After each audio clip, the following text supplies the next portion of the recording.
और शांति व्यवस्था कायम रखने में मदद करेंगे। और जो कोई बच्चे आसपास में कोलाहल उत्पन्न कर रहे हैं उन्हें इस कथा पंडाल के परिसर से थोड़ा दूर भेजिए। उन बच्चों से भी मेरा आग्रह है कि बबुआ कहने के ऐसे हल्ला मत करे सा, कहने खातिर खिचड़ी हमने बना था, चल बगीचा वाला अब ध्यान से खिचड़ी और चोखा खा नहीं तो सत्संग सुनिए दोपहर यही हल्ला करी तब तो वहाँ खिचड़ी खाई। तो ध्यान से हम लोग शांति का ध्यान देते हुए पूज्य स्वामी जी को सुने।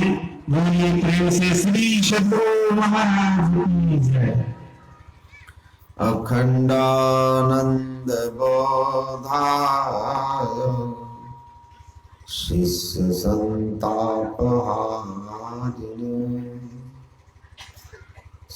सच्चिदानंद रूपाय रामाय गुरवे नमः।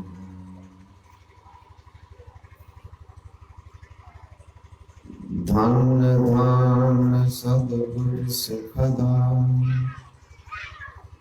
महिमा कही न जाए।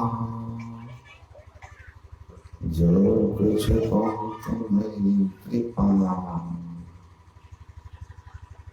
ममते कछु न बसाए।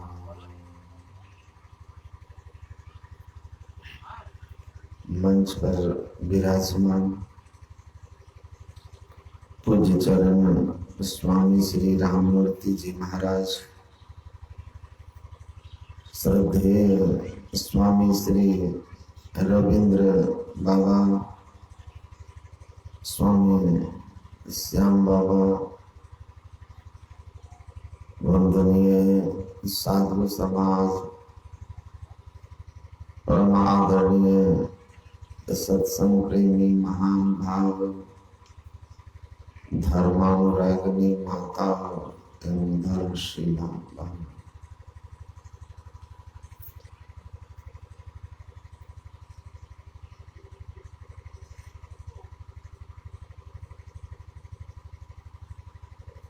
जैन धर्म के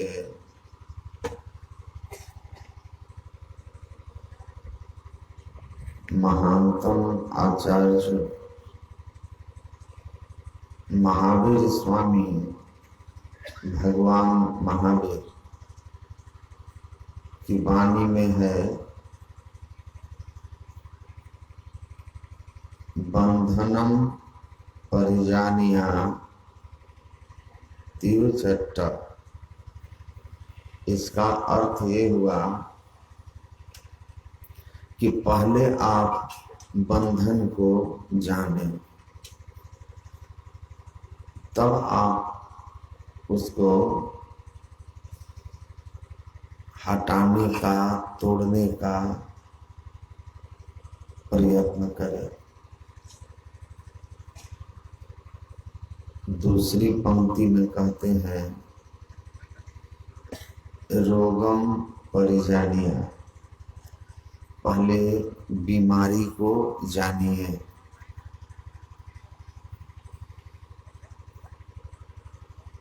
निवारण, पहले बीमारी को जानिए, उसके बाद उसका निवारण ढूंढिए। कारणम परिजानिया तीर्थचट्ट, कारण को जानिए तब उससे मुक्त होने का उपाय करिए। आप वैद्य के पास जाते हैं ना, तो आपको जांच लिखा जाता है, टेस्ट क्यों करता है? कि बीमारी के कारण को जानना चाहता है। आखिर इसको कौन सी बीमारी है, अगर किसी तरह की परेशानी है तो परेशानी किस कारण से है। जब ठीक बीमारी का पता चल जाता है तो डॉक्टर के लिए सही दवा लिखना बड़ा ही सहज होता है। फिर उस दवा के सेवन से हमें लाभ भी शीघ्र होने लगता है। बीमारी कुछ है, दवा कुछ चला दिया, क्या होगा? एक हमारे जानने वाले हैं, उनको कुछ परेशानी थी, हृदय रोग की दवा चला दिया। वो खाने लगा, बीमार लगातार होते जा रहा था। बड़े वैद्य के पास गए, बड़े डॉक्टर के पास गए, कहीं और दिखाओ। उस डॉक्टर ने इनको लिख के दिया कि जो डॉक्टर आपकी दवा चला रहा है उस पर जाके केस कर दीजिए। हार्ट आपका पूरी तरह ठीक है, उसकी दवा से आपको बीमारी हो रही थी। उस ऐसे डॉक्टर का लाइसेंस रद्द होना चाहिए। ये आकर के उस डॉक्टर को कहा कि मुझे हार्ट की कोई बीमारी नहीं है, एम्स दिल्ली के डॉक्टर ने मुझे दिया है कि हार्ट तो हमारा खराब है ही नहीं, आपने जो दवा चलाई है उस बीमारी की दवा ही नहीं है, वो बीमारी मुझे है नहीं, इससे हम मर जाते, बिना बीमारी के मर जाते, दूसरी बीमारी है। डॉक्टर हाथ पैर जोड़ने लगे कि क्षमा कर दीजिए, हमारी आपसे कोई दुश्मनी नहीं है, जानकारी का अभाव है।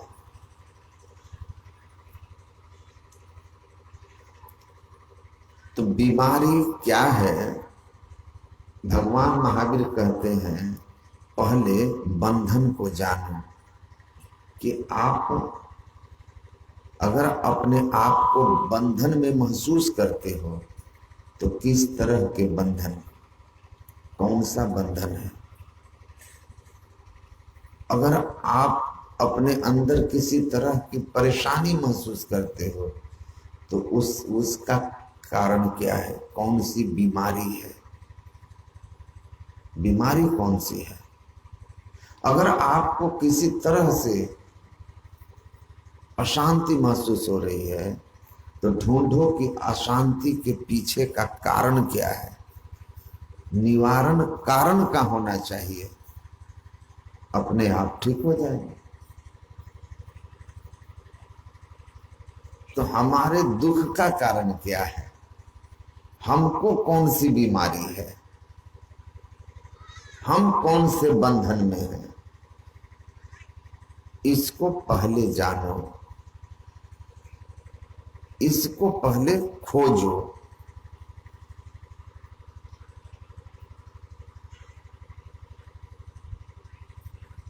हम कहाँ हैं संसार में?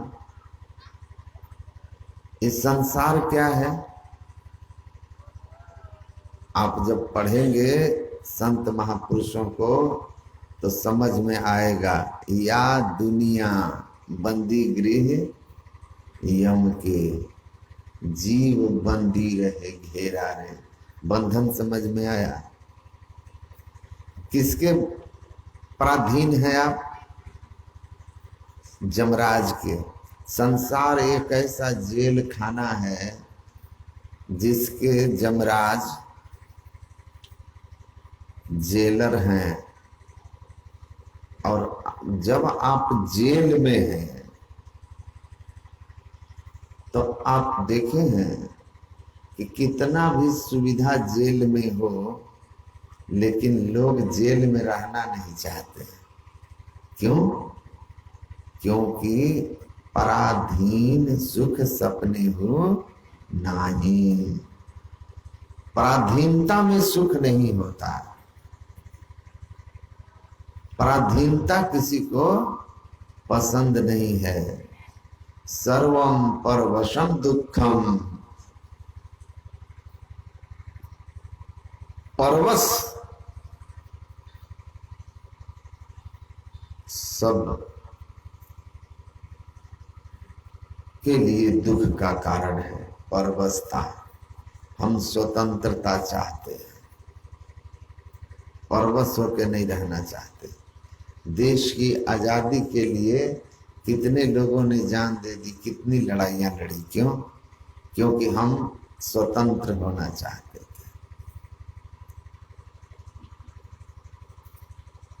तो बाहर के दुश्मन को हम पहचान लेते हैं कि हम किसके कारण परवश हैं, उसके खिलाफ तो हम विद्रोह कर देते हैं, लेकिन सूक्ष्म कारण हैं उनको हम नहीं जानते।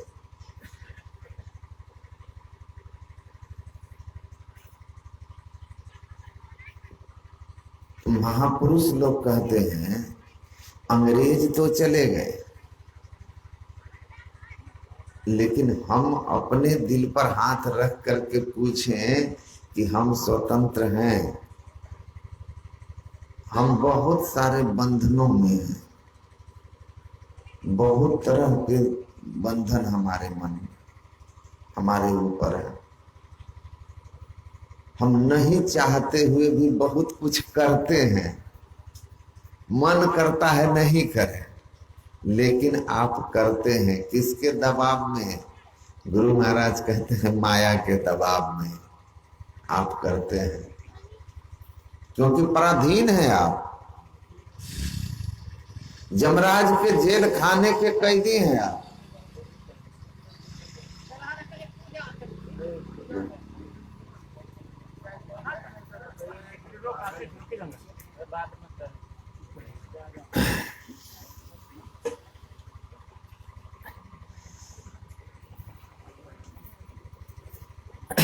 हाँ, अच्छा ठीक है,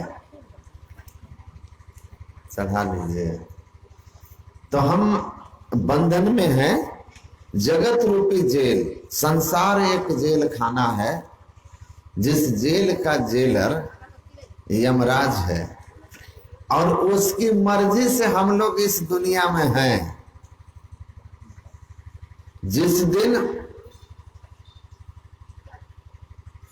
हमारा, या कहिए यमराज किस दिन आएंगे कोई जानता है?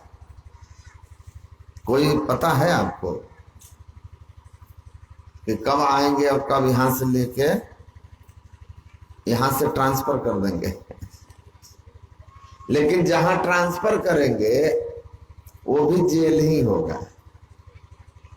ऐसा नहीं सोचिएगा कि यमराज जब शरीर से आप निकलते हैं तो संसार से निकल जाते हैं। सदगुरु महाराज कहते हैं संसार कैद खाना है, और एक एक शरीर उस जेल का एक एक सेल घर है। संसार रूपी जेल और शरीर रूपी सेल घर में जीव बंद है, और इसलिए पराधीन है। अपराधीन सुख सपने होना है, पराधीनता में सुख नहीं होता है।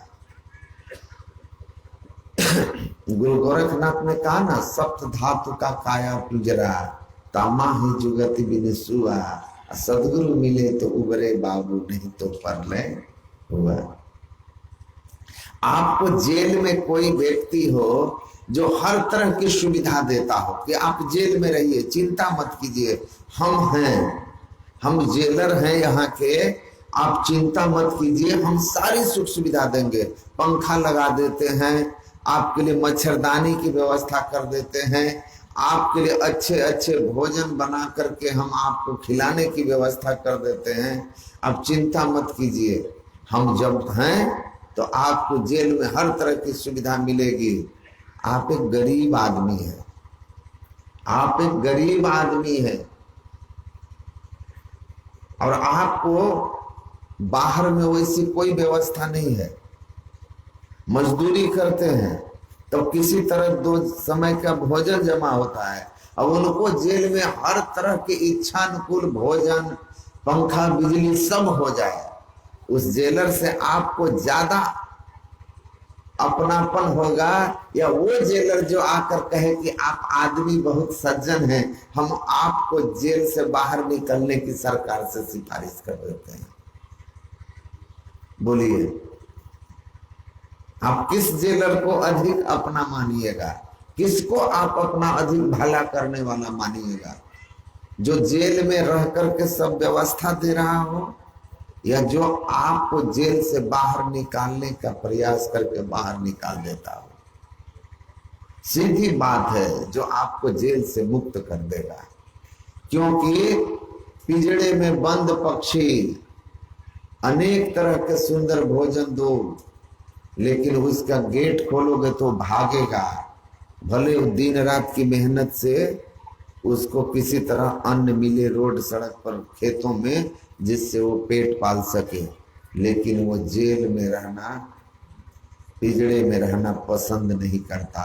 क्योंकि पराधीनता के अंदर मिलने वाली सुविधाओं का कोई आनंद नहीं होता, और स्वतंत्रता में सूखी रोटी भी आनंद ही आनंद देता है। इसलिए हम पहले जाने कि हमारा दुख क्या है। कैदी को जब तक पता न हो कि वो कैद में है और इसलिए दुखी है, तो जेल से बाहर निकलने का यत्न कैसे करेगा? तो कहते हैं तुम संसार रूपी जेल में हो, शरीर रूपी सेल घर में, और यह इतना ही बड़ा जेल नहीं है कि प्राण छूटा और जेल छूटा। कबीर साहब कहते हैं, तीन लोक पिंजर भया, पाप पुण्य दो जाल, सब जीवा सावज भय एक अहेरी काल। तीन लोक पिंजर भया, कहीं चले जाओ, इस लोक में रहो, स्वर्ग रहो, नरक रहो, सबके सब जेल हैं।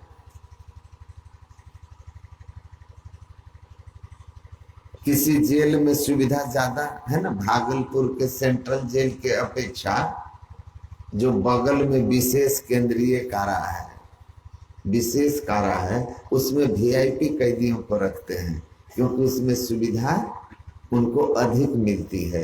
पर वो सेंट्रल जेल या बगल वाला विशेष कारा, दोनों जेल ही है ना, बंधन तो दोनों ही है। उसके अंदर भी रहने वाला नहीं चाहता कि हम रहें, कब निकल जाए। उसी तरह स्वर्ग लोक, क्या कहे गुरु महाराज, पुण्य क्या है? सोने की जंजीर है। अब पकड़ के उस जंजीर के साथ कहाँ ले जाते हैं? स्वर्ग। और स्वर्ग का भोग पूरा होने के बाद फिर क्या होता है? फिर इस जेल में आते हैं। तो नरक ज्यादा बदमाशी की है, तो नरक वाला जेल में भेजेगा। स्वर्ग में जेल, यह संसार भी जेल, ये सबके सब जेल है। कबीर साहब कहते हैं, कहीं भी रहोगे अपने बस में नहीं है। स्वर्ग भी आप अपनी मर्जी से नहीं रहोगे, पराधीनता में हो। पुण्य छीन धक्का मार दिया, निकल जाओ। कहीं आप स्वतंत्र नहीं हैं, बंधन में हैं। आप चाहते हैं जीवित रहें, चाहते हैं ना। एक आदमी बड़ा दुखी था, जंगल से लकड़ी काट करके लाता था और अपना जीवन यापन करता था। वृद्ध हो गया, बाल बच्चों को बड़ी मेहनत से पाला पोसा, बच्चे बड़े हो गए, अपनी अपनी घोंसला अलग अलग बना लिए, अपने अपने घोंसला अलग अलग बना लिए। माता पिता को कोई रखने वाला नहीं, होता ही है। कहते हैं ना कि मेरी माँ केवल मेरी माँ है, केवल मेरे बाप है, उसका नहीं है, वो भी रखे। कहते हैं कि नहीं?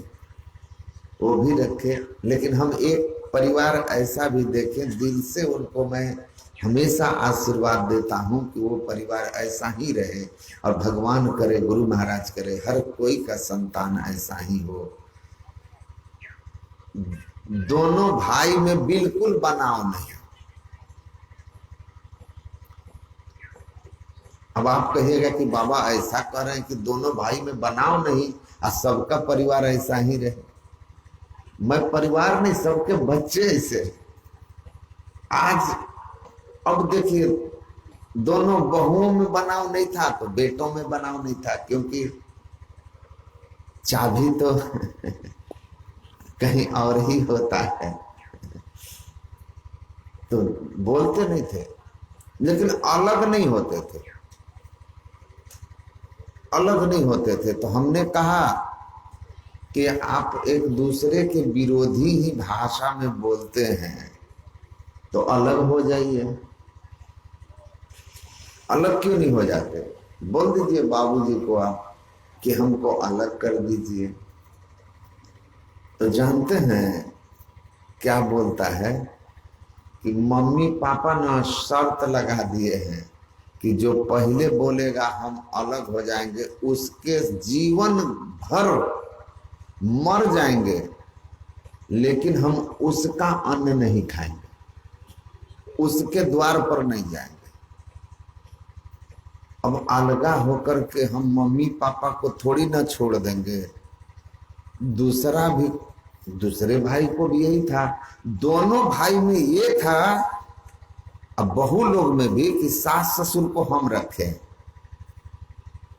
अब बेटा भी सोच रहा है कि हम रखें, छोटा बेटा बहुत सोचता है मम्मी पापा मेरे साथ रहे। कोई पेंशनर नहीं थे कि पेंशन का मोह था, लेकिन कुछ संस्कार उनके अंदर थे जिससे उनको लगता था कि माता पिता सास ससुर की सेवा हमारे जीवन के लिए बहुत बड़ा शुभ अवसर है, जीवन का महान अवसर है। बूढ़े बुजुर्गों की सेवा कर लो, चत्वारि तस् वर्धन्ते आयुर्विद्या जसो बलम। आयु विद्या जस बल संपत्ति सब बढ़ता है। तो सब चाहते थे कि मेरा बढ़ जाए, तो इसलिए दोनों भाई अलग नहीं होते थे कि जो कहेगा हमको अलग कीजिए, ये बूढ़ा बूढ़ी उसके संग नहीं रहेंगे। और दोनों बेटों और बहुओं की इच्छा थी कि मेरे साथ ये रहे, और इसलिए वो दोनों अलग होने की बात नहीं करते थे। माँ बाप के प्रति प्रेम था, ऐसा भाई में नहीं था, लेकिन माँ बाप से बहुत प्रेम था। गोतनी गोतनी में मेल नहीं था, लेकिन दोनों का सास ससुर के प्रति अगाध लगाव था। ये अजीब सा वो महल था, वो घर। मुझे लगा कि वाह, होना ऐसा चाहिए कि लड़ाई इस बात पर है कि मम्मी पापा किसके साथ रहें, मेरे साथ रहें तो मेरे साथ रहें। हम लोग क्या कहते हैं, तेरे साथ रहे, वो कहता है तेरे साथ रहे, मतलब फुटबॉल के तरह, इधर से मारो उधर से मारो। तो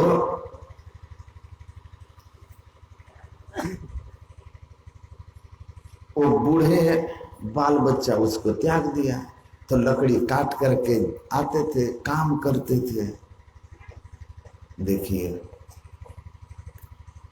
कहते हैं बोझ थोड़ा भारी हो गया, धूप तेज थी।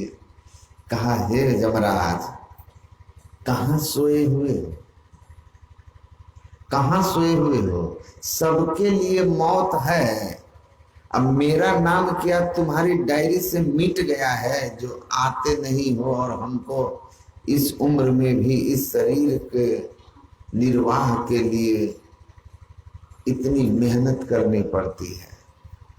आ जाओ और मुझे इस तन से मुक्त करो, इस दुख से मुक्त करो। जमराज को भी लगा कि हमको तो आज तक कोई बुलाया ही नहीं, हमारे लिए तो कोई प्रार्थना नहीं किया। जान बचाने के लिए प्रार्थना करते हैं, मरने के लिए प्रार्थना कर रहा है, हमको पुकार रहा है। जमराज तुरंत प्रसन्न हुए, कोई भक्त तो है धरती पर जो हमारे लिए बेचैन है।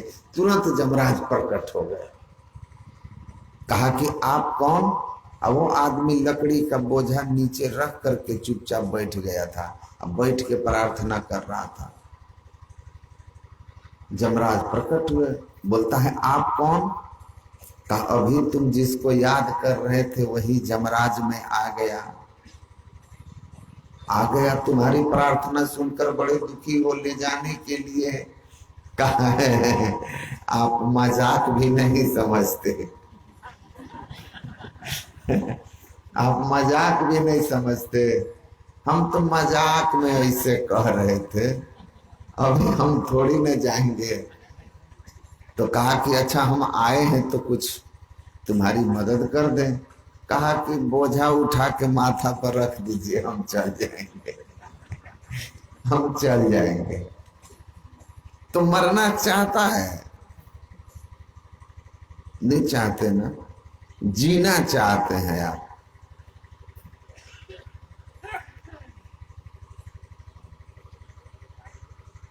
लेकिन दुख में है, दुख है, विपत्ति है। पूज्य शाही स्वामी जी महाराज कहते थे, एक बूढ़ा चौराहा पर रो रहा था क्योंकि उसका पोता उसको मारा था पैसे के लिए। तो बहुत रो रहा था कि बहुत दुखी है, हे भगवान हमको उठा लीजिए। तो नारद जी आ गए, कहे कि चलो चलो हम वैकुंठ चल रहे हैं। अब वैकुंठ एकदम खाली है, वैकुंठ एकदम खाली है, चलो चलो चलो। भगवान विष्णु बोले कोई अगर तैयार हो तो ले आओ। चलो चलो, तुम कहाँ पोता का लात जूता चौराहे पर खा के इज्जत बुढ़ापे में गंवा रहे हो, चलो आनंद लेना। नारद जी को बुढ़ा कहता कि चुप, भागिएगा यहाँ से, भागिएगा यहाँ से। आपको है पोता पोती, क्या जानिएगा जिसको औलाद नहीं है, पत्नी नहीं, बच्चा नहीं, पोता नहीं, पोती नहीं, वो क्या जानेगा पोता पोती क्या होता है। अरे हमको है तब न मारता है, जिसको है ये नहीं है क्या ठेंगा मारेगा। हमको है तो हमको मारता। तो नारद जी कहे कि प्रणाम, हे भगवान प्रणाम। लात जूता खाते हैं लेकिन इज्जत से रहते हैं। माया का प्रभाव और दबाव ऐसा है कि हम लोग यहाँ से निकलना नहीं चाहते हैं, निकलना नहीं चाहते। तो मैं कह रहा था कि हम इस संसार में हैं इसलिए दुखी हैं। हमारे दुख का कारण क्या है? माया का बंधन, माया बद्ध जीव आवागमन के चक्र में पड़ा रहता है। इस प्रकार रहना जीव के सब दुखों का कारण है। कारण समझ में आया? कारण क्या है दुख का? मायाबद्ध। मायाबद्ध होकर के कहाँ हैं हम?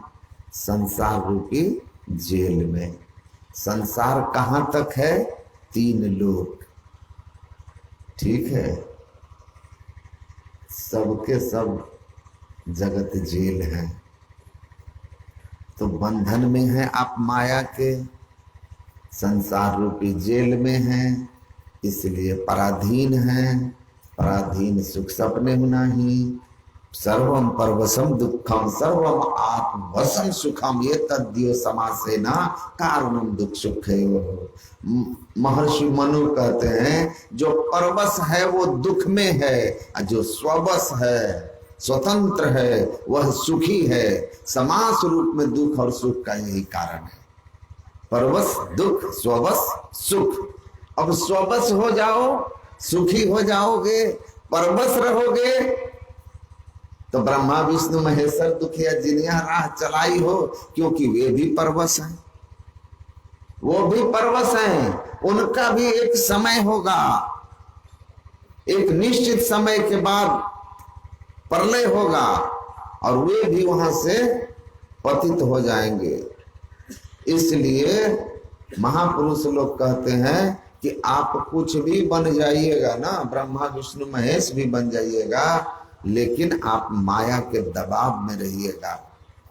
और इनके माया के दबाव में होने की कहानियां ऐसी ऐसी पुराणों में है कि उसको कहा नहीं जा सकता, कहा नहीं जा सकता। छोटा सा नमूना भस्मासुर के डर से कौन भागे थे? भगवान भोलेनाथ। गुरु महाराज हंसते हुए कहे अपने प्रवचन में कि भागे क्यों? जलने का डर था तब न भाग गए। बंधन है, मृत्यु उनके भी शरीर की हो सकती थी तब न भाग गए। वो बूढ़ा भागा जमराज को देख करके, कहा कि मजाक नहीं समझते, बोझा उठा दीजिए महाराज, जान छोड़ दीजिए। तो क्या भोलेनाथ नहीं भागे भस्मासुर को देख करके कि जान छोड़ दो? अब भगवान विष्णु आकर के बचाए कि नहीं बचाए? तो वो भी भागे। इसीलिए अच्छी तरह समझ लीजिए कि विधि हरि शंभु न चावनी हारे। ब्रह्मा विष्णु महेश भी माया के नाच में नाचते हैं। जग पेखन तुम देख निहारे, वो सब संसार ही है। इसीलिए आप किसी लोक में जाते हो संसार में ही रहते हो, बंधन में ही रहते हो, इसलिए सुखी नहीं हो। सुखी होना चाहते हैं तो सारे लोकों के पार होना होगा। जगत जेल को इस जुक्ति से सुन में ही तजना होगा। तो दुख का कारण क्या है? एक संत हुए यूनान में, होमर।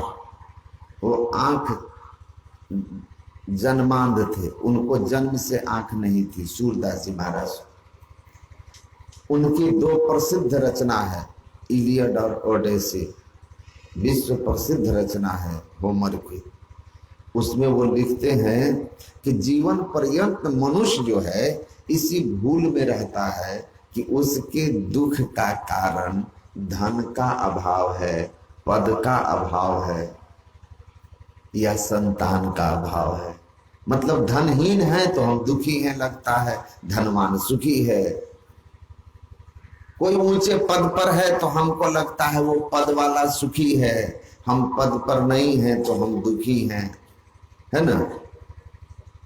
या जिसको संतान है वो सुखी है, हमको संतान नहीं है तो हम दुखी हैं। तो जिनके पास धन भी है, पद भी है, संतान भी है, वो हमको लगता है सबसे सुखी है।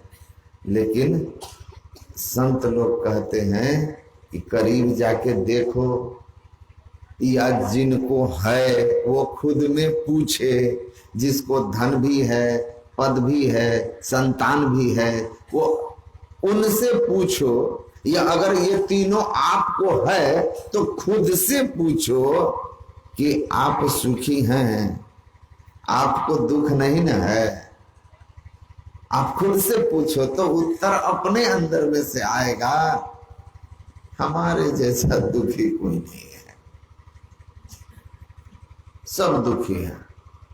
तन धरि सुखिया काहू न देखा, जो देखा सो दुखिया हो। उदय अस्त की बात कहते हैं, सबका किया विवेका। हाटे बाढ़े सब जग दुखिया, क्या गिरे ही बैरागी हो। तो साच कहो तो कोई न माने, झूठ कहा ना जाई हो। ब्रह्मा विष्णु महेश्वर दुखिया, जिनिया राह चलाई हो।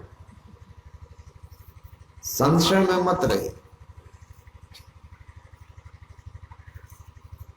तो होमर कहते हैं कि जीवन भर यही सोचता है कि धन के अभाव में, पद के अभाव में, संतान के अभाव में हम दुखी हैं। लेकिन सच्चाई ये है कि मनुष्य के दुख के कारण न धनाभाव है, न पद का भाव है, न संतान का भाव है। संसार का सबसे सुखी व्यक्ति साधु फकीर न धनवान होते हैं, न पदवान होते हैं, न संतान वाले होते हैं। अधिकांश तो ऐसे ही साधु संत होते हैं, आनंद में रहते हैं, मस्ती में रहते हैं, हाथ में कुंडा बगल में सोटा, कैसे बोलते हैं, चारों दिशा जगारी में जागीरी में, मोहे लागे मेरा यार, मन लगे मेरा यार फकीरी में। अब बताइए, कहता है चारों दिशा जागीरी में। स्वामी राम तीर्थ अपने को राम बादशाह कहते थे, और शरीर पर एक वस्त्र ऊपर और एक धोती नीचे, बाकी कुछ नहीं। और कहते थे मैं राम बादशाह हूं। अब सोच लीजिए कैसे बादशाह? कहते थे चारों दिशा जागीरी में मैं बादशाह हूं। तो फकीर थे लेकिन आनंद में थे। कल भी मैं कह रहा था कि रमन महर्षि फकीर थे, ऊपर तो वस्त्र भी नहीं पहनते थे, नीचे ही केवल पहनते थे। लेकिन डॉक्टर राजेंद्र प्रसाद राष्ट्रपति थे, सर्वपल्ली राधाकृष्णन राष्ट्रपति हुए, वे लोग उनके चरणों में जाकर के बैठते थे। इसलिए बैठते थे कि वे लोग वास्तव में बादशाह थे। इसीलिए सिख पंथ में अपने गुरु को क्या कहते हैं पता है आपको? बादशाह, सच्चे बादशाह। कहते हैं सच्चा बादशाह तो सदगुरु होते हैं। सच्चे बादशाह सदगुरु होते हैं। इसीलिए सच्चे बादशाह हैं कि वो किसी के दबाव में नहीं है। वो आप सुने होंगे कि एक राजा के दरबार में एक फकीर पहुंचा और राजा को बिना प्रणाम किए उसके दरबार में इधर उधर देख रहा था।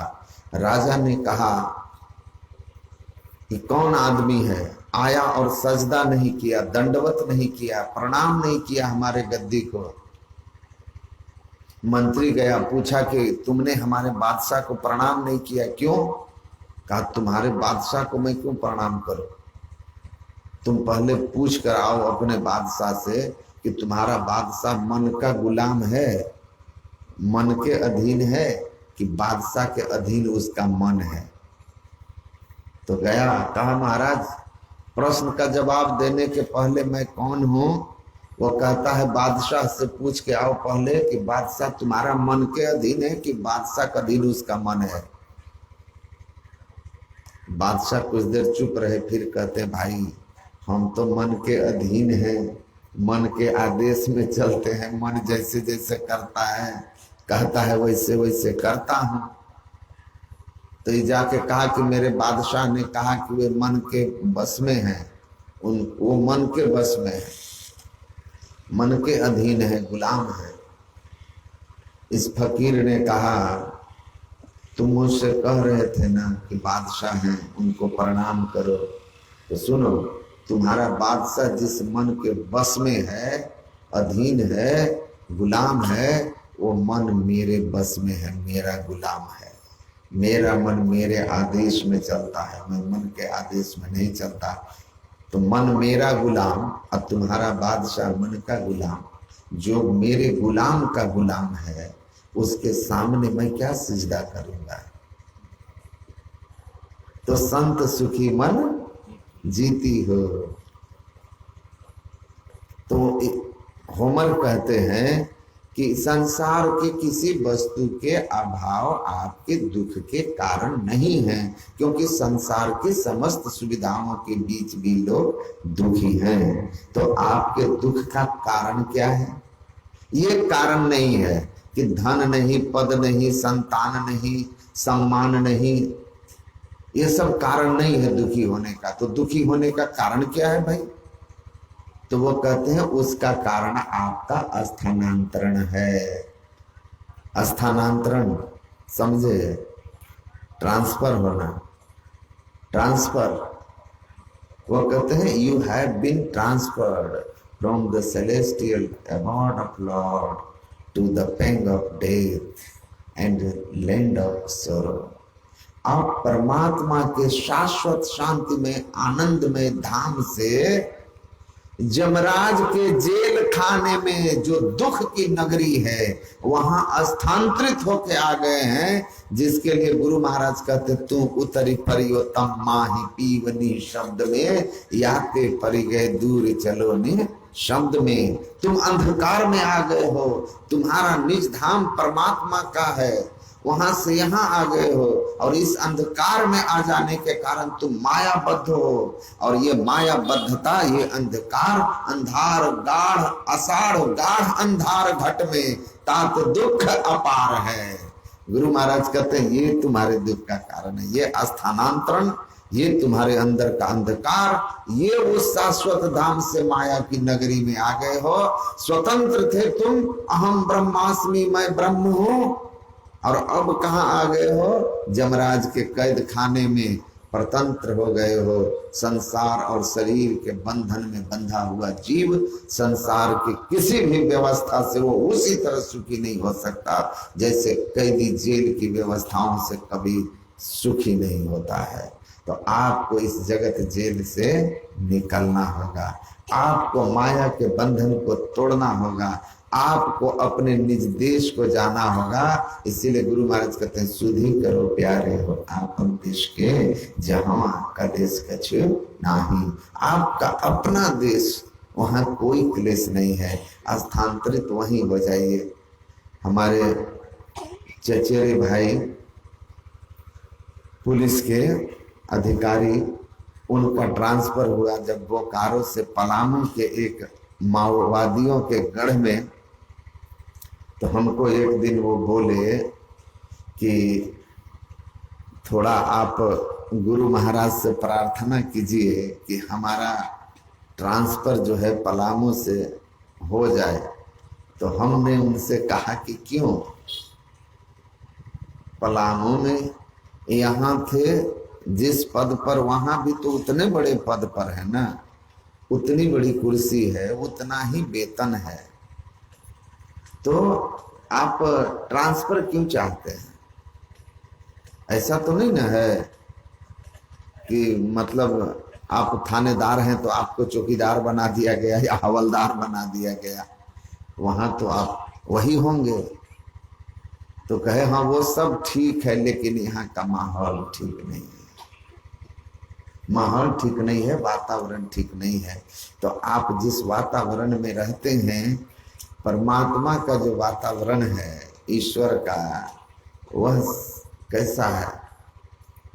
परमात्मा धाम में आप रहने वाले हैं, परम पवित्र परमात्मा, उस परम पवित्र स्थान के परम पवित्र रहने वाले आप, स्वतंत्र पवित्र आनंद का धाम।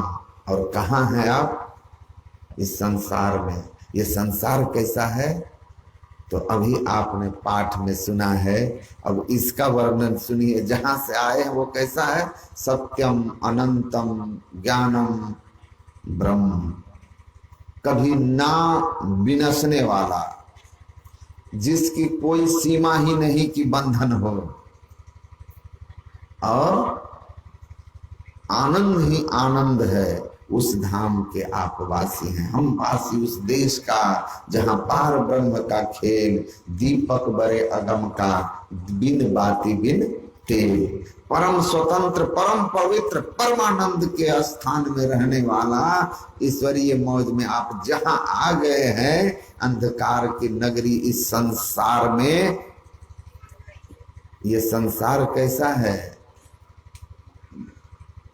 महापुरुष कहते निद्रा भय सरीसृपम हिंसा तरंग तृष्णावर्तम दार पंकम संसार वार्धितर तुम।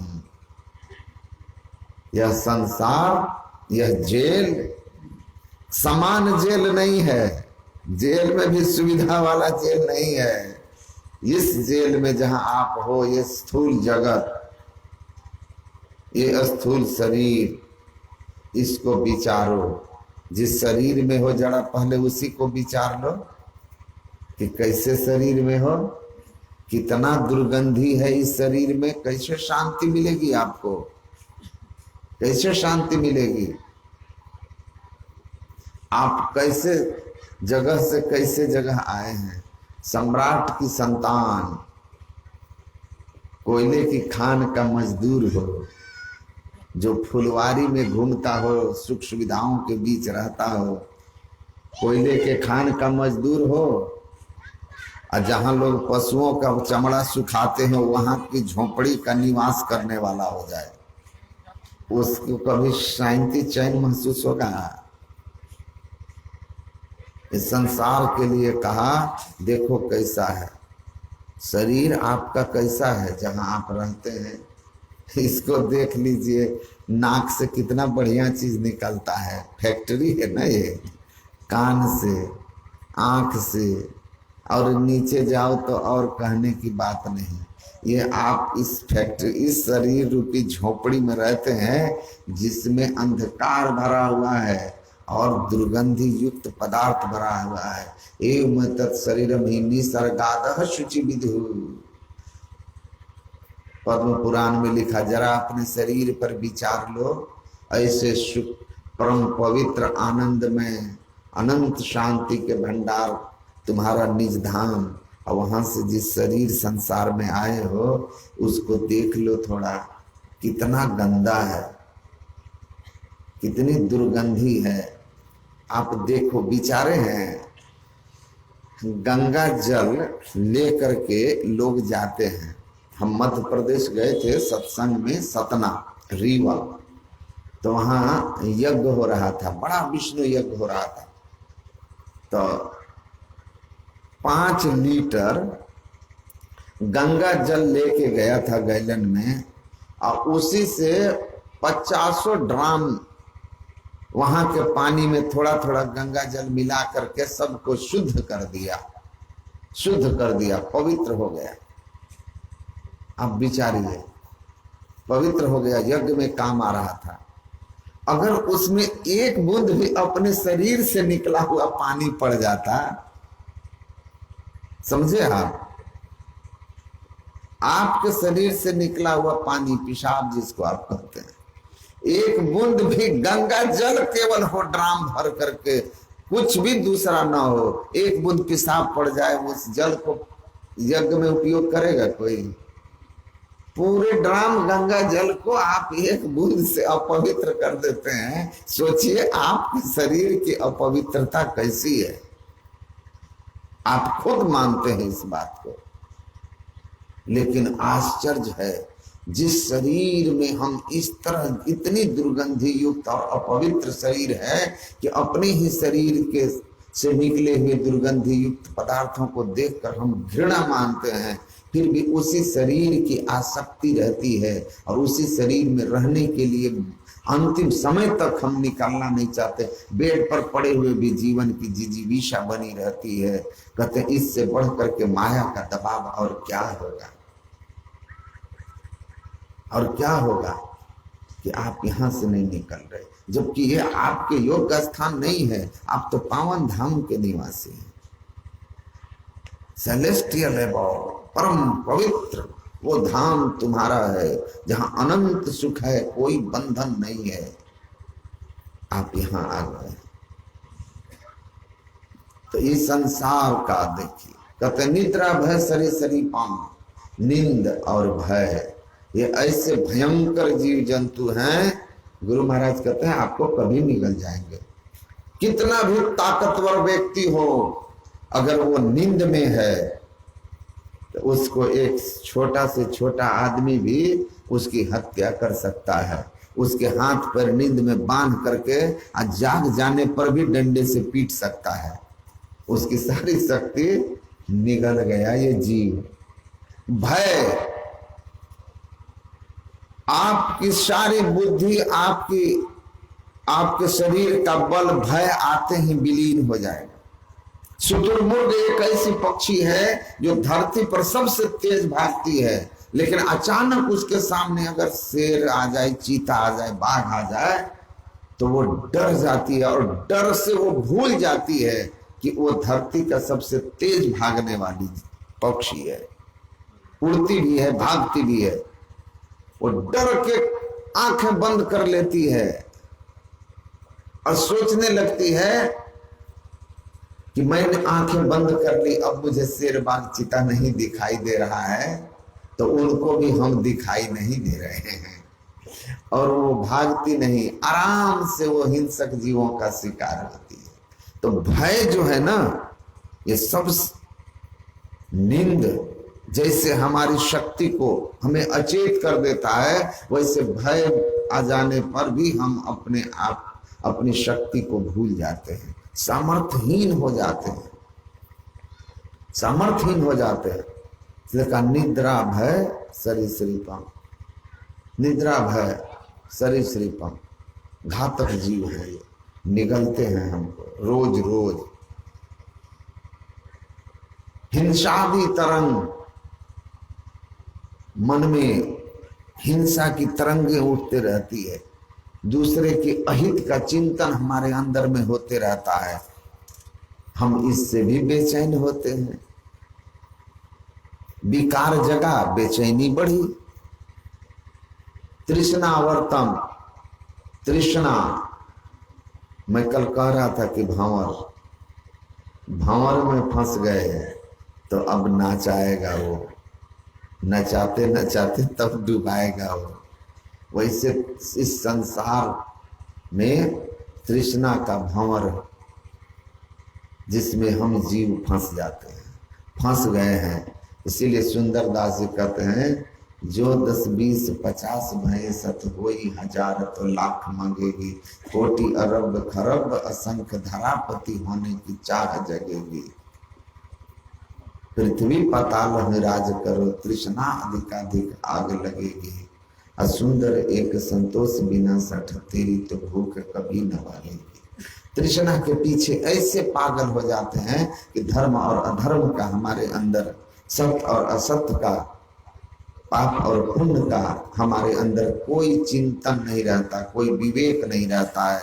बस चाहिए, बस चाहिए, जैसे भी हो हमको तो ये लेना है। परिणाम क्या होता है? गलत कदम उठाया, उस वस्तु को पाने के लिए आपने गलत तरीके अपनाए, अपकर्म का रास्ता लिया, अधर्म का मार्ग लिया, परिणाम जीवन में दुख आएगा। भीतर तो पहले अशांति आ जाएगी। जैसे ही आप गलत तरीके के लिए निर्णय करोगे कि हमको इसको गलत ढंग से लेना है, उसी समय से आप अशांत रहना शुरू हो जाओगे, भीतर अशांति शुरू हो जाती है। तो तृष्णाओं का अंत नहीं होता। राजा ययाति को कथा तो सुने हैं ना कि 4 उनके 2 पत्नियां थी, 5 1 से 2 और 1 से 3।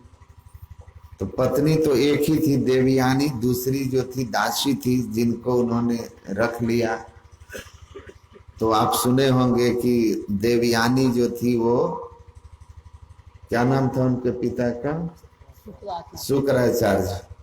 दैत्य गुरु शुक्राचार्य की बेटी थी और राजा ययाति चंद्रवंशी राजा थे।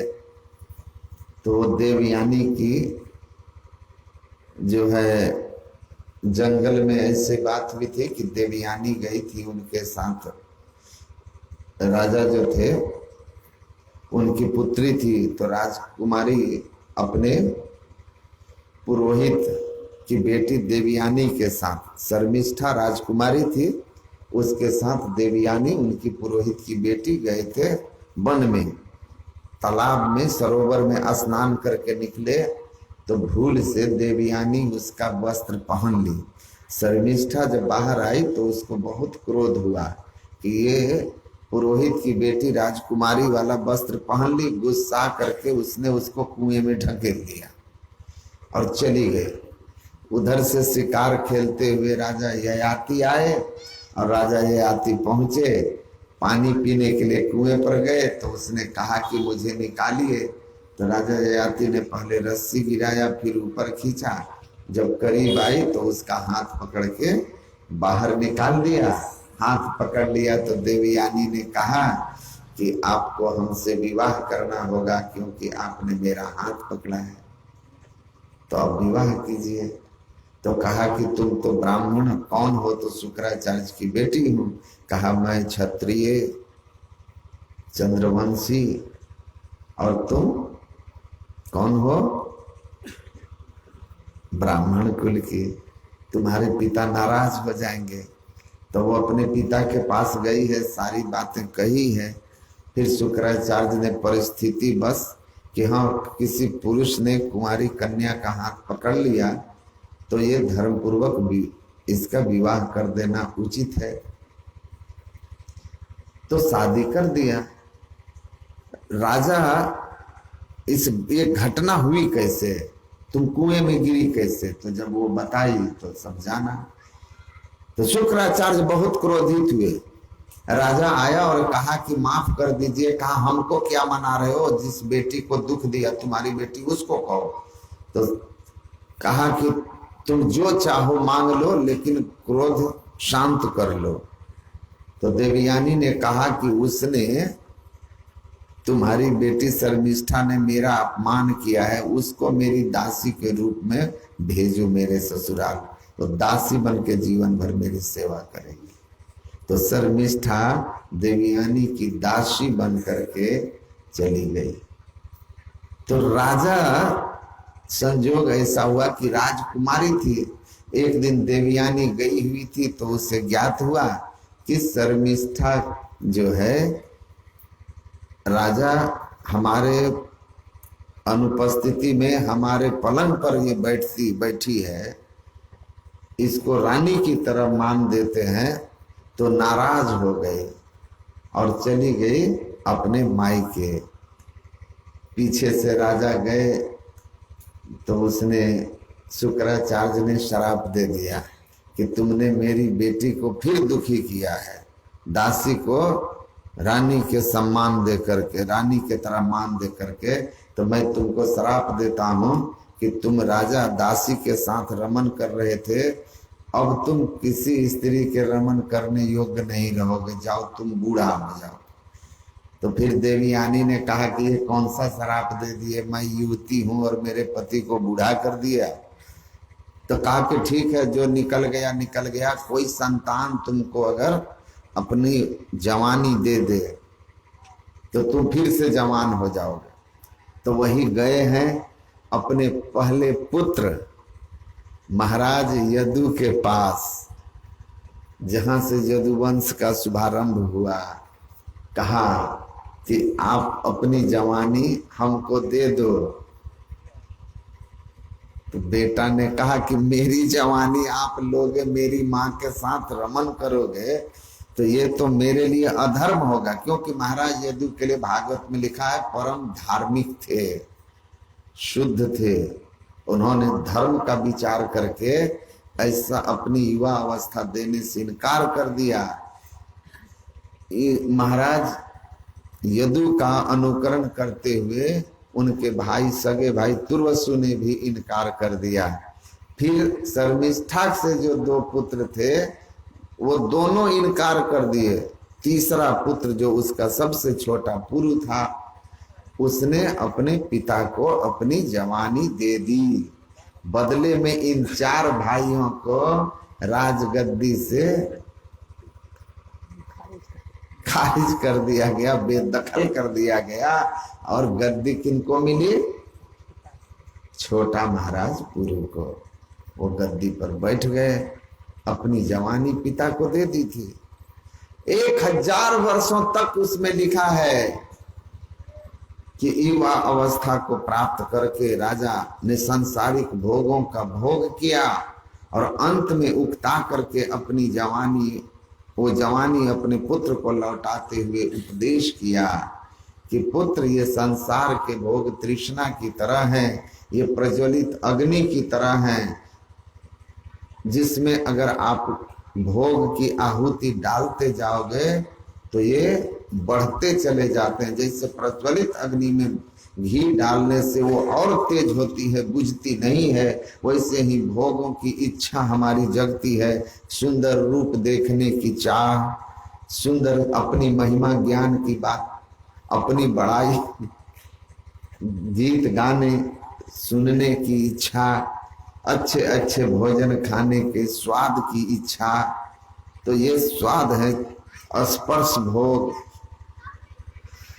गंध का भोग। ये जो पंच ज्ञान इंद्रियों से पंच विषयों की भोग की इच्छा है, उस इच्छा के अनुसार आप जैसे जैसे भोग करते चले जाते हो, बुझे न काम अग्नि तुलसी विषय भोग बहुघीते। ये भोग घी की तरह है, वासना जो है भोगने की वो अग्नि की तरह है। भोग वासना आती रहेगी, आप भोगते रहोगे, भोग की इच्छा बढ़ती रहेगी, बढ़ती रहेगी। कभी शांत नहीं होती। कृष्णा वर्तमाय भूय एवादि वर्धते न जातु काम कामा नाम मुख भेगन शाम्यति। कहा हे पुत्र, भोगों को भोगने से भोग की इच्छा का अंत नहीं होता, बल्कि भोग इच्छा और बढ़ती चली जाती है और बढ़ती चली जाती है, मानो जैसे अग्नि में घी डालने से घी प्रज्वलित होते चला जाता है। इस तरह तृष्णा के भोगों के भंवर में फंस करके हमारी आयु चली जाती है, लेकिन हमारी भोगने की कामना का अंत नहीं होता। तृष्णा दिन ही दिन होत नहीं है। सुंदर दास कहते हैं आज गई और काल गई, परसों तरसों कुछ और ठई है, सुंदर ऐसे ही आयु गई, तृष्णा नित ही नित होत नहीं है। इसका अंत नहीं होता। और इस तृष्णा रूपी भंवर में फंस करके भोगों के पीछे भागते भागते भागते हम क्या होता है, भोगेच्छा लेकर इस संसार से निकलते हैं, तो परिणाम होता है कि वास सुरति ले आवई। बाबा सुना रहे थे, कबीर साहब की वाणी में भी आप लोगों ने सुना कि वास सुरति ले आवई, शब्द सुरति ले जाए। वासनाओं के कारण आपको खींच कर आना पड़ता है। आप यहाँ सब बैठे हो, घर चले जाओ, याद आ जाए कि आसनी यहीं छूट गया, चप्पल वहीं छूट गया, तो कहाँ आओगे? जहाँ चप्पल छूटा है, जहाँ गमछा छूटा है, आओगे ना घूम के। वैसे भोग की इच्छा यहाँ लेकर यहाँ रह गई, आपका शरीर निकला, तो कहाँ आओगे? वासना कहाँ लाएगी? जहां आसक्ति आपकी रह गई। तो आसक्ति संसार भोग की रहती है, बार बार शरीर मिलता है। कहते हैं ना, देहावसान समय चित्त यद यद विभाव तत्तजे भवे जीवित जन्म कारण भोगेच्छा मात्र को बंधस्त त्याग मोक्ष उच्यते। तो तृष्णा के भंवर में फंसा हुआ जीव, उसके पीछे हम भागते रहते हैं। और तृष्णा का परिणाम क्या होता है? गुरु महाराज कहते हैं अगहन दाहन सकल भोगन। ये और जलाने वाले हैं ये भोग हमको।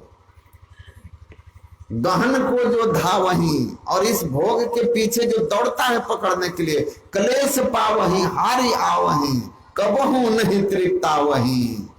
वो दुख ही पाता है, क्लेश ही पाता है, तृप्त कभी नहीं हो सकता। इसलिए तृष्णा के भंवर में फंस जाना सबसे अधिक दुख का कारण होता है। अंत में कहा दार पंकम, स्त्री रूपी पंख वाले कीचड़। कीचड़ होता है दलदल, दलदल में फंस गए तो फंसते रहोगे। ये पुरुष ऋषि बोल रहे हैं, पुरुष ऋषि को उपदेश कर रहे हैं। अगर कोई स्त्री का उपदेश हो तो गुरु महाराज की वाणी में है, वो कहता पुरुष पंकम। स्त्री के लिए पुरुष भी उतना ही दलदल है जितना पुरुष के लिए स्त्री दलदल है। एक लड़का बचपन में घर छोड़ के भाग गया, 5-7 साल की उम्र में चला गया जंगल एक ऋषि के साथ। जंगल में रहकर साधन भजन करते हुए उम्र हो गई 16 साल की, एकांतवास करता था। एक दिन गुरु जी ने डांटा फटकारा तो गुस्सा के भाग गया। देखिएगा लड़के का उम्र 13-14 साल होगा ना, कुछ बोलिएगा तो तुनक के जवाब देगा, क्योंकि जवानी का नया नया अनुभूति उसके अंदर होता है, भीतर कुछ चेंज हो रहा होता है जिसको वो कंट्रोल नहीं कर पाता है, इसीलिए क्रोध के अग्नि में रहता है, तुरंत गुस्सा के जवाब देगा। तो लोग कहते हैं कि जवान हो रहा है ना, वो प्रकृति है, उस समय स्वाभाविक है, उस पर विशेष प्रतिक्रिया ना करें। कुछ दिन में वो शरीर के अंदर का परिवर्तन पूरा होता है तो सहज स्वभाव में आ जाता है। जो नहीं आ पाते हैं उनके लिए दुख की बात है। तो लड़का भाग गया, गुरुजी डांटा, भाग गया जंगल छोड़ के। भागो, ऐसे गुरु के साथ कौन रहेगा, डांटते रहता है। चला आया तो गांव में आया तो एक गांव के बाहर एक मंदिर था बड़ा सा। उस मंदिर में ये जाकर के खाया पिया, रात हो गई तो सोचा कि यही रहेंगे, फिर कल गांव के लिए निकलेंगे। तो उसकी आदत थी कि वो पक्का कुआं होता है ना, वो पक्का कुआं के ऊपर सब दिन सोता था, सब दिन सोता था। उस मंदिर में भी पक्का कुआं था, उसी पे जाके सो गया मंदिर में पक्के कुएं पर। पुजारी ने कहा बेटा मत सो, गिर जाओगे, कुआं गहरा है। डूब जाओगे। कहा कि चिंता मत कीजिए, बचपन से सो रहा हूं, 5 साल की उम्र से लेकर 17 साल की उम्र हो गई है मेरी, 12 साल से रोज कुएं पर ही सोया हूं अपने गुरु के आश्रम में, कभी आज तक नहीं गिरा, तो आज क्या गिरूंगा, गिरूंगा भी तो तैरने आता है, वैसे निश्चिंत हूं गिर ही नहीं सकता, 12 साल मेरा प्रैक्टिस है, नहीं गिरा हूं। कहा कि ठीक है, नहीं मानोगे, सो जाओ। सो गया। अब सोया तो कुछ देर के बाद बारात आई बाजे गाजे के साथ, तो उसकी नींद खुल गई, तो उठ के बैठ गया। पुजारी भी आ गए देखने के लिए, 1-2 और लोग मंदिर में थे वो भी आ गए। मंदिर बारात जो थी मंदिर के सामने सड़क से जा रही है, तो देखा कि घोड़ा पर पहले चढ़ के चलते थे ना दूल्हा, तो घोड़े पर एक बैठा हुआ है मोर लगाए हुए। पूछा कि ये कौन है, ये घोड़ा पर मोर पहना हुआ कौन जा रहा है? कहा कि दूल्हा है। कहा कि दूल्हा? अब बेचारा 5 साल में भागा, तो दूल्हा कहां से जानेगा जंगल में। कहा कि दूल्हा है, विवाह करने जा रहा है, इसकी एक लड़की से शादी होगी, फिर दोनों में प्रेम होगा, फिर उससे संतान होगी, ऐसे संसार चलता है। सब कुछ समझा दिया, तो ये शादी के मतलब को समझ गया। उसके बाद सोचा, रही तेरी का, हम भी 17 साल के हो गए, हम भी शादी करेंगे, हम भी शादी करेंगे, घोड़ा पर बैठेंगे, हम भी जाएंगे, जा रहे हैं मम्मी पापा से विवाह के लिए कहेंगे। और खूब अपने विवाह के लड्डू मन में फोड़ते हुए बेचारा चीज सोचते सोचते सो गया। तो जो सोचते सोचते सोएंगे ना, तो वही स्वप्न में देखेंगे। तो कुआं के पाट पर सो गया, सपना देखने लगा कि शादी हो रही है, बाजे बज रहे हैं, घोड़ा पर बैठा हूँ, बारात जा रहा हूँ, विवाह हो गया, दुल्हन को लेके घर आ गया, घर में हमारा कमरा सजा हुआ है, ये पहले से जाकर के वहां पर लेट गया, लेटा हूं मैं पलंग पर, उधर से हमारी दुल्हन आती है और कहती है कि थोड़ा हटिए। कोना पर सोया है ना, कहाँ सोया था? पलंग के कॉर्नर में। तो आई दुल्हन, बोला थोड़ा हटिए, हमारे लिए जगह दीजिए। तो ये थोड़ा सा हट गया, सच में हट गया, हटा तो धड़ाम से कुएं में गिर गया, क्योंकि जगह तो थी नहीं हटने के, हटा कुएं में गिर गया। गिरा तो बेचारा पुजारी सबकी नींद खुल गई, कहा मर गया मर गया मर गया मर गया। कह रहे थे कि गिर जाओगे, लेकिन मान नहीं रहा था कि हम आज तक नहीं गिरे तो आज भी नहीं गिरेंगे। मर गया। दौड़ के आया लोग, तो वो हंस रहा था। कह रहे जिंदा हो?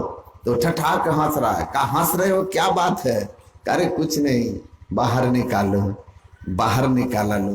पूछा कि तुम हंस क्यों रहा था? कहा कि बाप रे बाप, हम ये सोच के हंस रहे थे कि सपना में जो औरत आई कुआं में गिरा दी, सचमुच में जो आती होगी उसको कहां ले जाती होगी? जय श्री राम।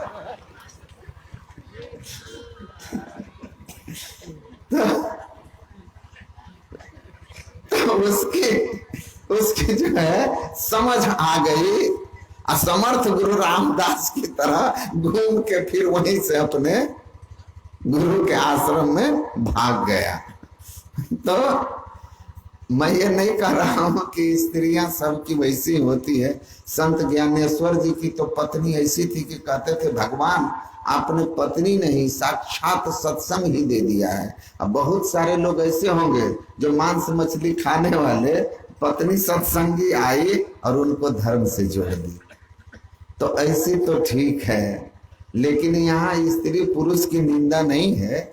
यहाँ पर एक दूसरे के प्रति जो काम का भाव होता है, भोग वासना का भाव होता है, उसकी निंदा की गई है। धर्म पूर्वक आप रहें, संयम में रहें, संतान को जन्म दें, उनका पालन पोषण करें।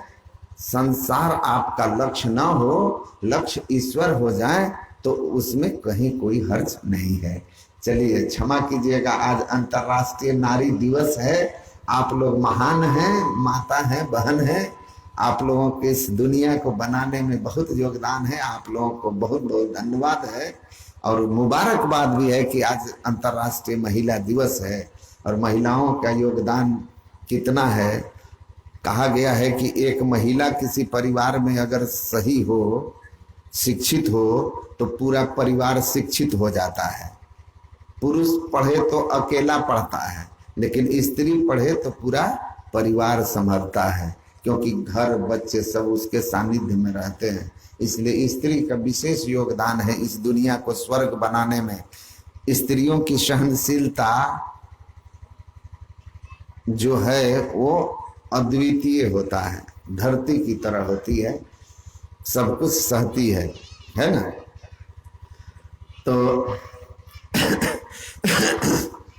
तो इसीलिए कहा कि ऐसे संसार में हो, माया के बंधन में हो, दुख में हो, जहां भोगेच्छा, तृष्णा, वासना, काम, क्रोध, लोभ, मोह, मद, मात्सर्य हमेशा हमको तंग किए हुए हैं।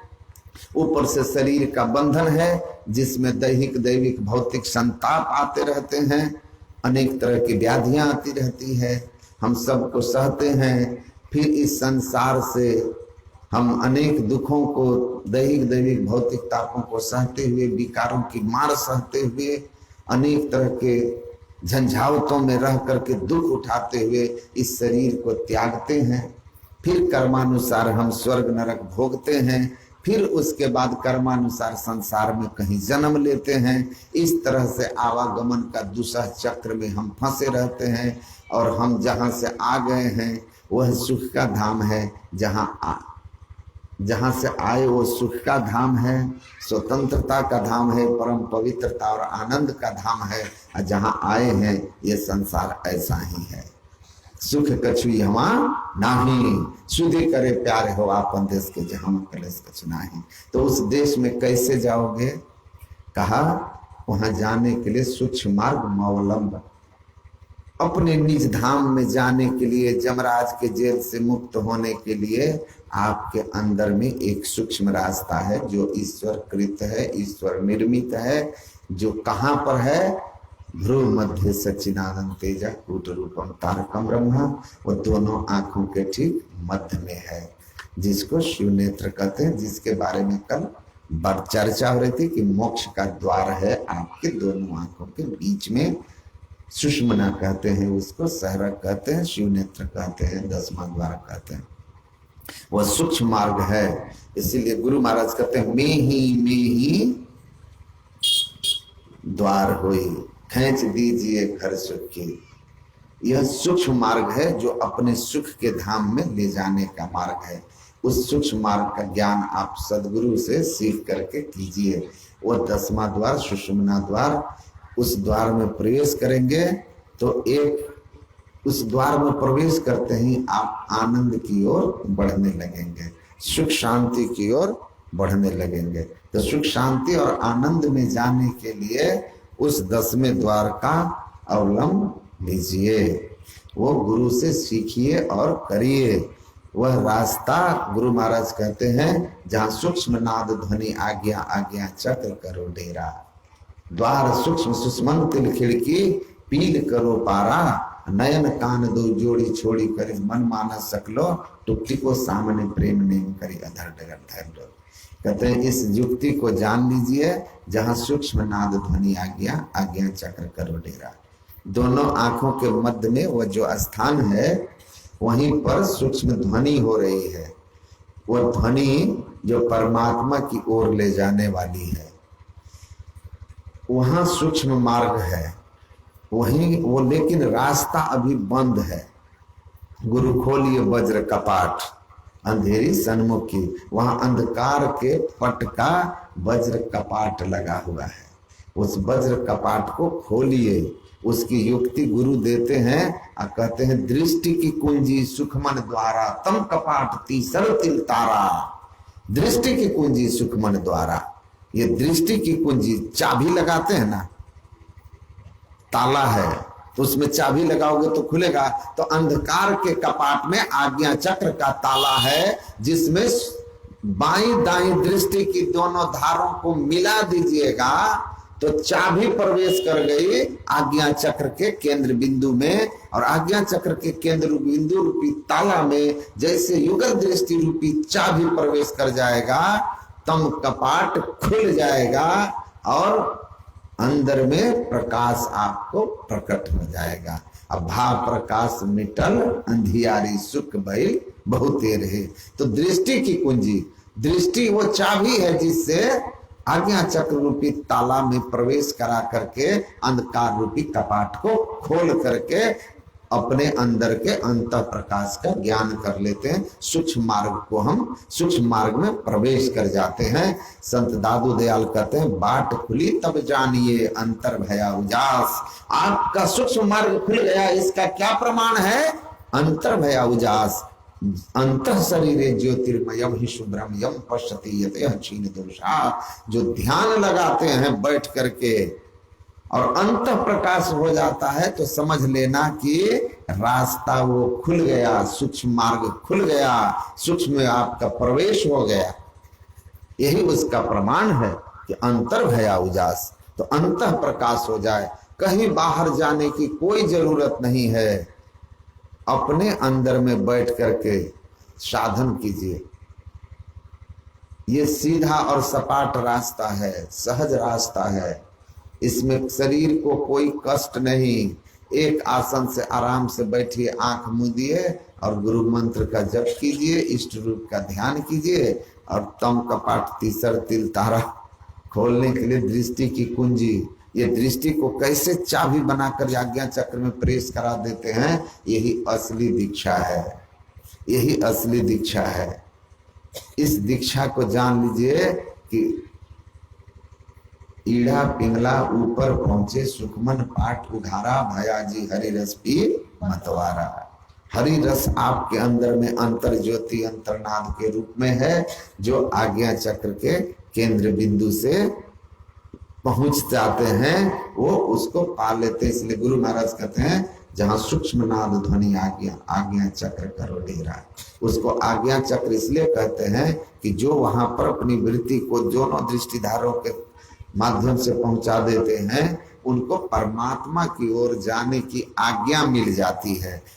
प्रकाश और ज्योति, ज्योति और नाद मिल जाता है। गुरु महाराज कहते हैं ये ईश्वर की ओर जाने की आज्ञा मिल गई, इसलिए आज्ञा चक्र कहते हैं छठा चक्र। इस छठे चक्र में अपनी वृत्ति को स्थिर करना है। वही सूक्ष्म द्वार है जहां वो खुल जाएगा। बार बार अभ्यास करो, मंत्र जप इष्ट रूप के ध्यान के बाद बार बार अभ्यास करो। बार बार पगधरू जतन से बार बार डिग जाए, ऊंची नीची राह रपटीली पांव नहीं टिपराए, चींटी जहां न चढ़ सके। अभी सुन रहे थे ना, राई न ठहराए मनवा तहले राखिए। ये बार बार अभ्यास करने से होगा। बार बार आपकी वृत्ति हटेगी, बार बार दृष्टि को वहां ले जाइए। न बाएं न दाएं, अध ऊर्ध अरु बाएं दाएं, पीछू पांचों त्याग, षष्ठ बीचों बीच एक निशान दृष्टि की लाग। स्वदिशा नवलोकयन। भगवान कृष्ण कहते हैं सभी दिशाओं को छोड़कर, न नीचे न ऊपर न बाएं न दाएं, सभी दिशाओं को छोड़ करके आपको नासाग्र में देखना है। और यही असली भेद और युक्ति है कि नासाग्र में सभी दिशाओं को छोड़कर कैसे देखें।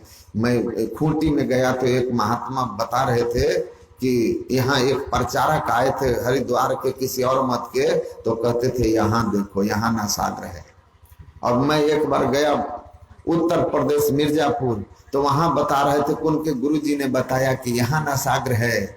हमने कहा कि यहाँ या यहाँ, सब दिशा के अंदर हैं और ये मानस रूप का ही ध्यान है। इसलिए दिशाओं को छोड़ने की विधि, सभी दिशाओं को छोड़ करके नासाग्र में देखो, ये भेद असली भेद है। यही तो सारा खेल है कि सारी दिशाएं कैसे छूटती है और तब नासाग्र में कैसे देखोगे, ये जान लो। इसी को जान लो, वह स्थान आज्ञा चक्र है, वहां डेरा करो। न इधर है न इधर है, न यहाँ है न यहाँ है। कहाँ है? दीक्षा में जानोगे। जहां है सहज है। गुरु महाराज कहते हैं ऊपर नीचे नहीं देखना, बाएं दाएं नहीं देखना, षष्ठ बीचों बीच एक निशान। द्वादशांगुल पर्यंत नासाग्रे विमले मरे संविद्यसि प्रसन्नताम प्राण स्पंद निरुद्धते। गुरु महाराज भी यही कहते हैं, अंगुल द्वादश पर दृढ़ थिर धरु ठहराई, प्राण स्पंद बंद हो जाई, मन हो तजई चंचलाई। तो आप अपने दोनों आंखों के ठीक मध्य में सामने एक निश्चित स्थान पर जहां गुरु बता देते हैं वहां पर देखिए, ठीक बीचों बीच सन्मुख एक टक देखत रहो, आप ही वह बिंदु जल के पटल का निरखत रहो। कोई ख्याल आए वहां से हटाइए, अब बार बार दृष्टि को वहां लगाइए। ये अभ्यास करते रहिए, दृष्टि हटेगी, ख्याल हटेगा, बार बार लगाइए, कुछ न कुछ झलक मिलने लगेगी। अभ्यास बढ़ाते रहिएगा तो गुरु महाराज कहते हैं दृष्टि योग अभ्यास ही करते करत, कपनी सजी छुटे प्रौढ़ होए सूरत, तिल दरवाजा टूटे नजर के जोर से, अरे हारे में ही लगी टकटकी खूब जोर बर जोर से। बार बार इस अभ्यास को करते रहिएगा, अभ्यास की दृढ़ता आएगी। जब आपकी सूरत मजबूत होगी तो दृष्टि धारें आपस में सहजता से सामने मिलेगी। दोनों दृष्टि धारों के आपस में मिलते ही वाम दक्षिण निरुद्धन्ते प्रविशन्ते सुषुम्नायाम, आपकी बाईं दाईं दृष्टि धारें आपस में मिलकर निरुद्ध हो जाएगी तो दिव्य दृष्टि खुल जाएगी, सुषुम्ना में प्रवेश होगा, अंत प्रकाश सूक्ष्म मार्ग में चले जाइएगा। उस सूक्ष्म मार्ग से ध्वनि आज्ञा चक्र सुखमन के बाद नाद की साधना करते रहिए और नाद अनुसंधान की क्रिया के द्वारा आप परम पिता परमात्मा के धाम में चले जाइए। इसीलिए कहा कि ये सुषुम्ना का जो ध्यान है, ये जो सूक्ष्म मार्ग का ध्यान है, ये सबसे बड़ा तीर्थ है। सुषुम्ना व परम तीर्थम, सबसे बड़ा तीर्थ है। और गुरु नानक देव जी महाराज की वाणी में भी हम लोग यही सुन रहे थे कि जो सुषुम्ना में ध्यान लगाते हैं ना, तीर्थ पर से 360 सालों भर वो तीर्थ स्पर्श का, तीर्थ स्नान का, जो कहते हैं ना तीर्थ स्नान करने से पुण्य होता है, पवित्र होता है। कहते हैं असली तीर्थ, सबसे बड़ा तीर्थ ये सुषुम्ना 10वां द्वार सूक्ष्म मार्ग है, नासाग्र है। अगर दृष्टि को यहाँ लगाते रहो तो 365 दिन आप तीर्थ में हो और तीर्थ का पुण्य आपको मिलते रहेगा। इस तीर्थ का पुण्य उस तीर्थ के, सुषुम्ना रूपी तीर्थ के सामने कुछ भी नहीं है। करोड़ों गुना अधिक सुषुम्ना रूपी तीर्थ में जो हम साधन करने का प्रयत्न करते हैं उसका फल विशेष है। किससे? बाहर के तीर्थ से। तो बिना पैसे के घर बैठे 365 दिन बाहर के तीर्थ से करोड़ों गुना अधिक पुण्य देने वाला, फल देने वाला तीर्थ अंदर में है। इसलिए सुषुम्ना तीर्थ में जो डुबकी लगाता है उसके सारे पाप धुल जाते हैं क्षण में। क्षण कौन कहे? आधा क्षण। श्याम बाबा सुना रहे थे, क्षण भी नहीं, आधा क्षण भी जो सुषुम्ना में वृत्ति को टिकाने में सफलता प्राप्त किया, उसकी कितनी महिमा है, कितनी महिमा। भगवान कृष्ण ने कहा अर्जुन से उत्तर गीता में, मुहूर्तमपि योग गच्छन्ना सागरे मनसा सह सर्वम तरति पापा नाम तस्य जन्म शतार्जितम। सैकड़ों जन्म के किए हुए पाप का नाश करता है। क्षण मात्र भी दृष्टि की दोनों धारें मिली और हल्का प्रकाश का अनुभव हुआ, सैकड़ों जन्म के पाप नाश हो जाएंगे। ऐसा ये महान साधना भगवान के द्वारा मनुष्य शरीर में बना दिया गया। इस सूक्ष्म मार्ग का अभ्यास कीजिए, इसका संस्कार आपको सदैव उच्च गति में रखेगा, उच्च अवस्था में रखेगा। शरीर त्यागने के बाद भी ऊंची गति होगी और पुनर्जन्म लेकर फिर इस योग के संस्कार से अंततः आप अपने उस धाम में चले जाइएगा जो धाम शाश्वत शांति आनंद में अनंत धाम है। हमेशा के लिए मुक्त हो जाइएगा। तो उसी के लिए आपको साधन करना है। यह संसार दुखालयम, यह दुख का घर है, यहाँ दुख ही दुख मिलेगा। एक संत हुए, एक दार्शनिक थे और मैं अपनी वाणी को विराम दे रहा हूँ। उनकी कविता हमारे कॉलेज में चलता था। फिलिप बेरी कहते हैं all that is solid melt into air, one who earns also empty returns, never permits only eat drink be merry, never think to carry. So know nature, be natural, follow truth, you will find something more than in truth. सीधा अर्थ ये है कि जो कुछ संसार में देखते हो वो नष्ट हो जाते हैं। जो पत्थर है टूट करके वो चूर चूर हो जाता है, हवा में विलीन हो जाता है। जो कमाता है वो भी इस संसार से खाली हाथ जाता है, क्योंकि ना भये जग काहू को कितनों को अपनों की हो, करी जतन जो याहि त्यागो, शांति सुख सोई लियो। तो सूक्ष्म मार्ग में प्रवेश करके संसार का त्याग हो जाता है बिंदुनाद की साधना के द्वारा, उसके पहले कोई उपाय नहीं। करी जतन जो याहि, तो यही सुषुम्ना ध्यान करके और नाद ध्यान करके संसार का त्याग होता है। नेचर परमिट्स ओनली, ये संसार आपको केवल खाने पीने रहने और उपभोग करने का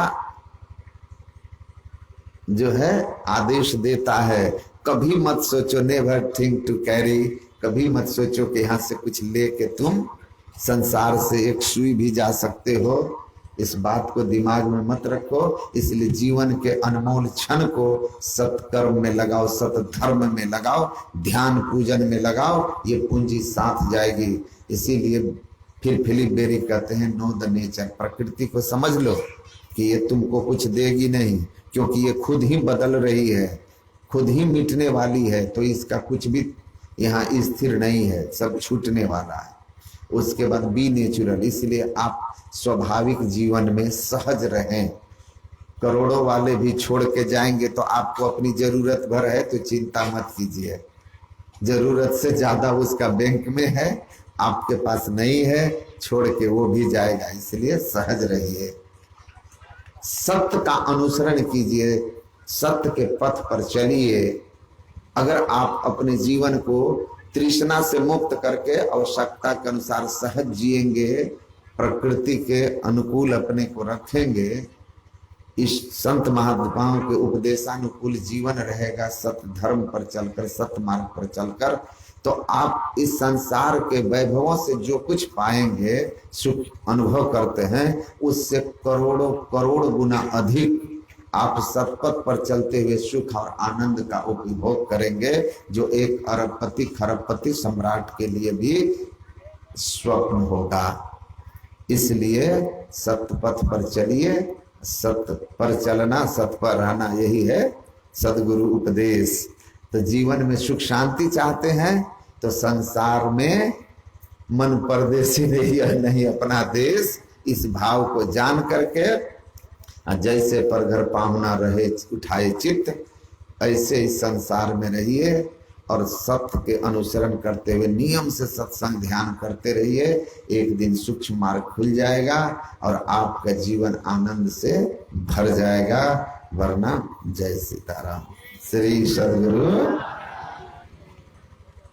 तो दल बहादुर बाबा कहते थे मेरा काम है कहना, हम कह दिए, आपका काम है मानना। आप मानिए या न मानिए, करिए या न करिए। अगर ये सूक्ष्म मार्ग का साधन करिएगा तो तरिएगा, और नहीं तो बार बार जन्मिए और मरिएगा। चलिए बाबा भजन